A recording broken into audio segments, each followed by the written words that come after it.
Las acidosis tubulares son un grupo de patologías en las que se altera la capacidad del riñón de reabsorber o regenerar bicarbonato.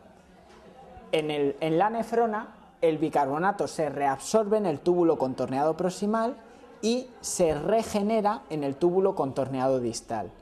Va a haber una acidosis tubular renal tipo 1 por disminución de la capacidad de expulsión de ácido a nivel del túbulo contorneado distal y por tanto disminución de la neogeneración de bicarbonato, y una acidosis tubular renal de tipo 2 por descenso de la capacidad de reabsorción del bicarbonato filtrado. A diferencia de las acidosis glomerulares, en las que lo que se altera es el filtrado glomerular y por tanto hay acumulación de ácidos orgánicos y por tanto son con anion gap elevado, las acidosis tubulares renales cursan con anion gap normal, son hiperclorémicas.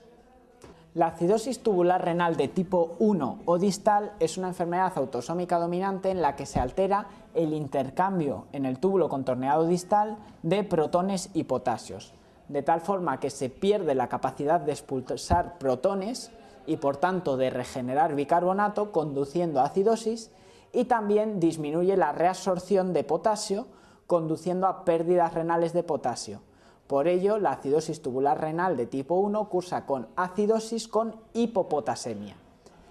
Además, la acidosis crónica conduce a un defecto en la reabsorción en el túbulo contorneado proximal de calcio, conduciendo a hipercalciuria y aumento de la litiasis y nefrocalcinosis,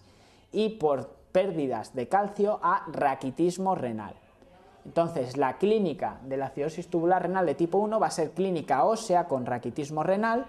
aumento de incidencia de nefrolitiasis y nefrocalcinosis, acidosis e hipopotasemia. La acidosis tubular renal de tipo 2 puede ser congénita o adquirida y consiste en un defecto en la capacidad de reabsorción del bicarbonato filtrado, con lo que aparece una bicarbonaturia y por tanto orinas alcalinas. Hay orina alcalina en la acidosis tubular renal de tipo 1 por déficit de protones en orina, y hay orinas alcalinas en la acidosis tubular renal de tipo 2 por exceso de bicarbonato en orina.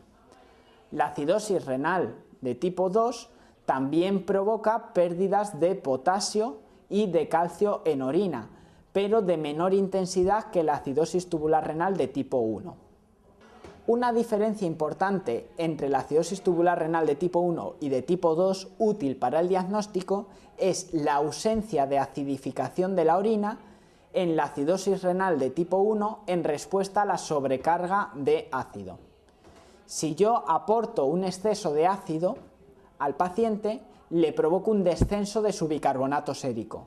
con lo cual, si tiene una acidosis tubular renal de tipo 2, al tener menos bicarbonato sérico, se filtra menos bicarbonato al túbulo contorneado proximal y finalmente se expulsa menos bicarbonato en la orina, con lo cual la orina se hace más ácida que en condiciones basales.